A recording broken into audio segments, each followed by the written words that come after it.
میرے آقا صلی اللہ تعالیٰ علیہ وسلم کی میلاد کے متعلق بہت سارے لوگ یہ پوچھتے ہیں، مکہ میں جب حضور پیدا ہوئے تھے تو کیا مکہ والوں نے حضور کی میلاد منائی تھی؟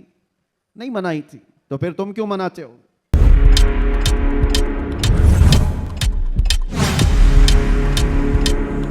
عزیزان گرامی وقار، آج سے ہماری زندگی کی ہر گھڑی یادگار ہونے والی ہے۔ ماہ ربیع النور شریف کی آمد ہے، اور اتفاق یہ کہ ہماری زندگی میں ایسا عظیم اور ایسا حسین موقع آ رہا ہے کہ ہم اس سال مصطفیٰ جان رحمت صلی اللہ تعالیٰ علیہ وسلم کا 1500 سالہ جشن ولادت منانے جا رہے ہیں۔ سب تیار ہے نا اس چیز کے لیے؟ نثار تیری چہل پہل پر ہزاروں عیدیں ربیع الاول، سوائے ابلیس کے جہاں میں سبھی تو خوشیاں منا رہے ہیں۔ آج میں آپ کے سامنے اس میلاد مبارکہ کے موسم میں پہلا خطاب کرنے کے لیے حاضر آیا ہوں، اور اللہ تبارک و تعالیٰ اس کی برکت مجھے اور آپ سب کو عطا فرمائے۔ ایک بات تو ہے کہ سنیوں کی قسمت میں اللہ تعالیٰ نے یہ دیا ہے کہ اس کے محبوب کا ذکر وہ بڑے دھوم دھام سے مناتے ہیں، اور کیوں نہ ہو، ایرا غیرا نتو کھیرا حضور کی تعریف تھوڑی نہ کر سکتا ہے۔ جسے اللہ تبارک و تعالیٰ چن لے اپنے نبی کی تعریف کے لیے، وہی تعریف کر بھی سکتا ہے۔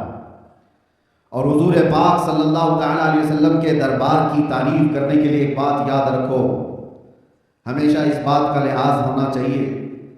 گستاخیاں بھی بہت ساری ہوتی ہیں، لیکن ایک چیز یاد رکھو، حضور پاک صلی اللہ تعالیٰ علیہ وسلم کے دربار کی تعریف کرنے کے لیے اس کے ماں باپ کا صحیح ہونا بھی ضروری ہوتا ہے۔ حلالی آدمی حضور کی تعریف کرے گا، حرامی نہیں کرے گا۔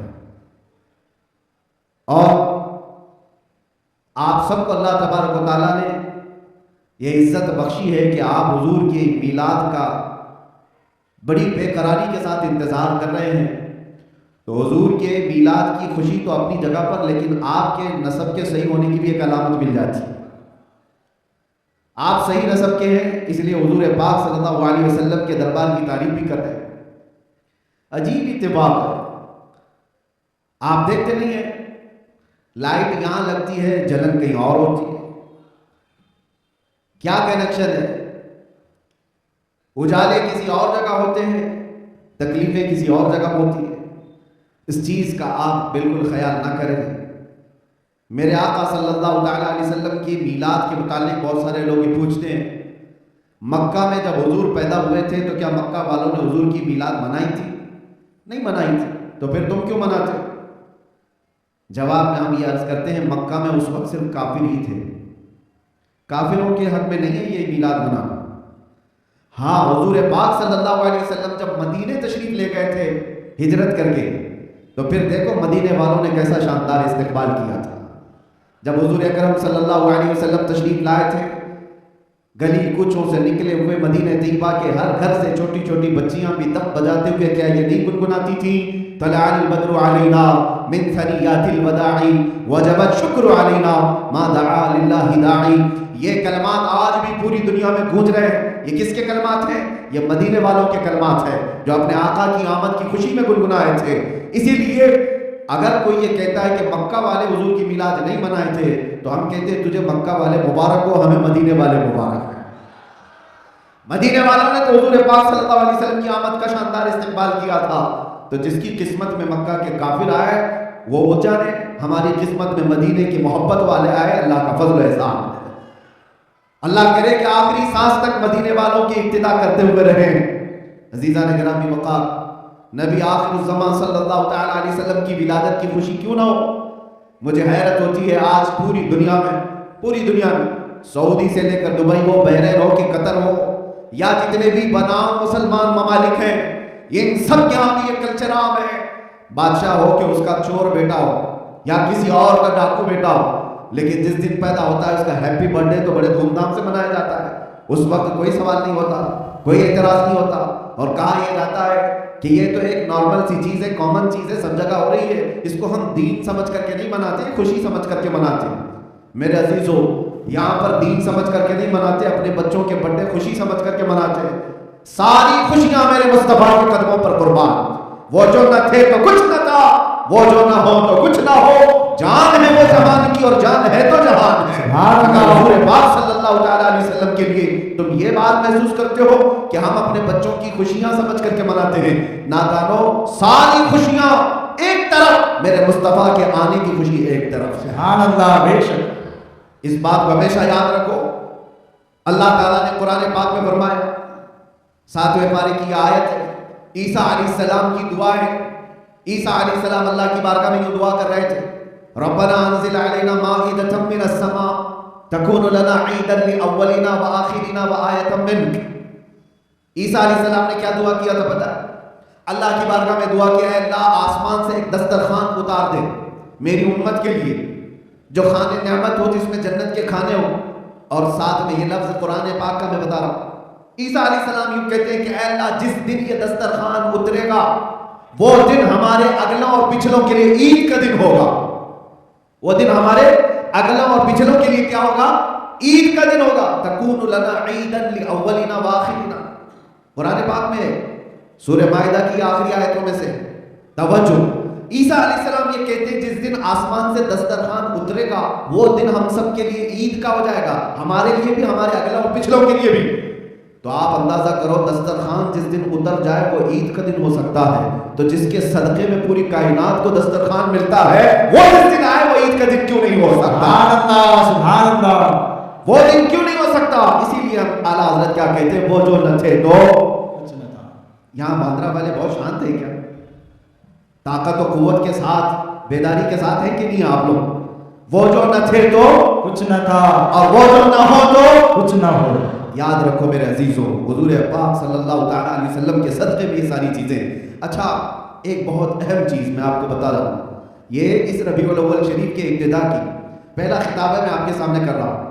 لوگ کہتے ہیں، یہ بھی کہتے ہیں چلو مان لیا حضور تشریف لائے تھے، خوشی اس وقت کی تھی، لیکن اب تو 1400 سال گزر گئے، ابھی تک کیوں مناتے ہو؟ حضور صلی اللہ تعالیٰ علیہ وسلم جس وقت آئے اس وقت خوشی منا لیا گیا ہوگا، وہ الگ بات ہے، لیکن اب تک کیوں مناتے ہو؟ جواب سنو میرے عزیز، اس لیے کہ عام لوگوں کی بات الگ ہے، مصطفیٰ کی بات الگ ہے. وہ عام لوگوں میں سے نہیں ہے. اس پوری کائنات میں ایک مثال آپ کو دیتا ہوں، چاہے ہمارے اس اسٹیج کی مثال لے لو، اس پنڈال کی لے لو، یا کسی کی شادی کی مثال. کسی کے یہاں شادی ہو رہی ہے، آپ کے بھائی کی، بہن کی، کسی کی بھی، ہال بک کیا آپ نے، پورا سجایا، لائٹ لگائے اور بہت کچھ آپ نے سجاوٹ کے ساتھ، کرسی رکھی، ممبر سجایا، دعوت دیا، براتیوں کو بلایا، اور اس کے بعد ہوا کیا؟ شام تک یہ محفل چلتی ہے. یا ممبئی میں رات کی شادیاں ہوتی، جب محفل ختم ہو جائے تو ساری چیزیں اٹھا لی جاتی ہیں، یعنی جو جو سجایا گیا تھا وہ سب اٹھا لیا جاتا ہے، کرسیاں بھی ہٹ جاتی ہیں، باراتی بھی چلے جاتے ہیں، کمکمے لگے تھے، لائٹنگ لگی تھی، جھومر لگے تھے، وہ سب نکال دیا جاتے ہیں. پوچھو ہال والے سے کیوں؟ میاں وہ دولہے کے لیے سجایا گیا تھا، شادی اس کی تھی، دولہا آیا اور دولہے کے آنے سے پہلے باراتی بھی آئے، لیکن محفل جب ختم ہو گئی، نکاح ہو گیا، دولہا جب چلا گیا تو لائٹنگ بھی اٹھا لی گئی، کرسیاں بھی ہٹا دی گئی، سجاوٹ بھی نکال دی گئی، اور حال بے حال ہو جاتا ہے، ختم ہو گیا.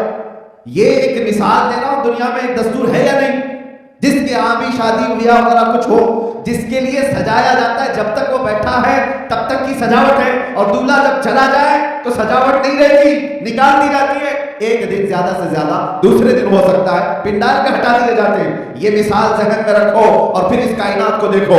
یہ کائنات کس کے لیے سجائی گئی ہے؟ یہ زمین کا بچھونا کس کے لیے تھا؟ یہ آسمان کس کے لیے تانا گیا تھا؟ اس میں جھلملاتے ہوئے ستارے اور چاند سورج کس کے لیے بنائے گئے تھے؟ خود حدیث پاک میں ہے، اللہ کے نبی فرماتے ہیں، یہ رب تعالیٰ کا فرمان ہے، لولاک لما خلقت الدنیا والافلاک والارضین. اے رسول اگر آپ کو پیدا کرنا نہ ہوتا تو نہ میں زمین بناتا، نہ آسمان بناتا، نہ اس کائنات کو بناتا. پتہ یہ چلا کہ جو کچھ بھی بنا ہے وہ مصطفیٰ کے لیے بنا ہے. وہ جو نہ تھے تو اور وہ جو نہ ہو تو زمین کا بچھونا میرے مصطفیٰ کے لیے بچھایا گیا، آسمان کی یہ نیلگون چادر مصطفیٰ کے لیے تانی گئی، اس میں سجاوٹ، چاند سورج تارے یہ سب سجائے گئے. اور پھر 1,24,000 کم و بیش انبیاء براتی بن کر کے تشریف لائے. ہر آنے والا نبی مصطفیٰ کے آنے کے قصیدے پڑھتا تھا, بعد آنے والے آخری نبی کی بشارتیں دیتا تھا.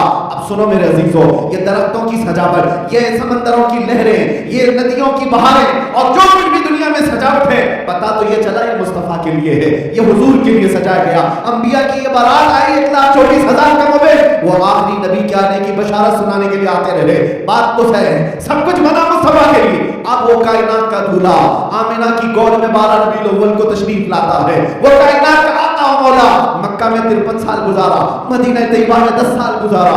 اب جیسے کہ میں نے دستور کے اعتبار سے مثال دے کر کے دنیا میں بتایا تھا, 63 سال کی عمر ہونے کے بعد رسول پاک صلی اللہ تعالیٰ علیہ وسلم اس دار پانی سے رخصت ہو جاتے ہیں, چلے گئے, ہماری آنکھوں سے پوشیدہ ہوئے. اب دنیا کا یہی تو سوال ہے, لوگوں کا یہی تو سوال ہے کہ جب نبی پاک تشریف لائے تھے اس وقت میلاد کی خوشی منا لی گئی, ہو گیا, ابھی تک کیوں مناتے ہو؟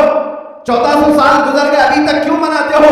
ان کے جواب کے لیے میں نے اتنی ساری تمہید باندھی ہے. ان کو یہ کہتا ہوں یہ دنیا کی مثال الگ ہے. جب دولہا اٹھ کر کے چلا جاتا ہے تو سجاوٹ بھی ختم ہوتی ہے. ہم نے دیکھا زمین ابھی بھی باقی ہے, آسمان ابھی بھی باقی ہے, چاند سورج کی روشنیاں ابھی بھی چھلملا رہی ہیں. نہ درخت کم ہوئے, نہ سمندروں کی لہریں کم ہوئی, نہ دریاؤں کی دویانیاں. اس کائنات کی رنگ و روشن اور جو بھی چمک ہے اسی طرح برقرار ہے. پتہ کیا چلا؟ چاند سے پوچھو, ستاروں سے پوچھو, سورج سے پوچھو, زمین و آسمان کے اس پورے تانے بانے کو پوچھو, ابھی تک تم کیوں باقی ہو؟ دولہا تو چلا گیا, دولہے کے لیے جو چیز سجائی جاتی ہے جب دولہا جاتا ہے تو سجاوٹ بھی چلی جاتی ہے.